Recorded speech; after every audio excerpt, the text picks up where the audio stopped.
வரம்பா. அவருக்கு ஜோசியத்துல எவ்வளவு பக்தியோ அவ்வளவு பக்தி அவர் பிசினஸ் மேலயும். Good way. பாத்தீங்களா, இந்த கிட்டோட விலை 5000 ரூபாய். இத வாங்குனீங்கன்னா 3 மாசத்துல 50,000 ரூபாய் சம்பாதிக்கலாம். சார், நீங்களும் என்ன மாதிரி 6 மாசத்துல ரூபி கார்டு ஹோல்டர். ஹீரோ அப்பாவுக்கு வாழ்க்கையில என்ன மாறுதோ இல்லையோ, டெய்லி ராசி பலனுக்கு ஏத்த மாதிரி சட்ட கலர் மட்டும் மாறிடும். ஹீரோவோட அம்மா வீட்டுக்கு சம்பாரிச்சு கொட்டுறவங்க, பேங்க் எம்ப்ளாயி. ஆள் எவ்வளவு டயர்டா இருந்தாலும் ஹஸ்பண்டோட சண்டைனா மட்டும் ஃபுல் ஃபோர்ஸ்ல இறங்கிடுவாங்க.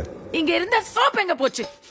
இருக்கும் பாரு. 30 ரூபாய் விக்கிற சோப் இருக்க வேண்டிய இடத்துல இந்த 300 ரூபாய் சனியனை வச்சு வாங்குறீங்க. அது அப்படி யூஸ் பண்ணக்கூடாது. இதுல ஒரு முடி சொல்யூஷன் எடுத்து 1 லிட்டர் தண்ணீரை கலந்து நல்லா குளிக்க வச்சீங்கன்னா நீ 3 மாசத்துக்கு பாத்திரம் கழுவ முடியும். இப்ப நான் வேலைக்கு போய் சம்பாதிக்கிறதா இல்ல உங்ககிட்ட பாத்திரம் தேய்க்கிறதுக்கு ட்ரைனிங் எடுக்கிறதா? உங்ககிட்ட போய் பேசிட்டு இருக்கேன் பார். உனக்கு இதோட அருமையெல்லாம் தெரியாது. இதால பணம் கொட்ட கொட்டன்னு கொட்ட போது பார்.